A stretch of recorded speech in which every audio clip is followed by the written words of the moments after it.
नमस्कार, मैं हूँ ओमकार मांडरे और आज हम वॉल पेंटिंग बनाएंगे जिसमें हम एक्रेलिक्स पेंट्स यूज़ करेंगे।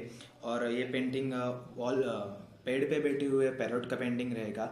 आपको कुछ सवाल जवाब मुझसे करने होंगे तो आप कमेंट सेक्शन में ज़रूर कीजिए।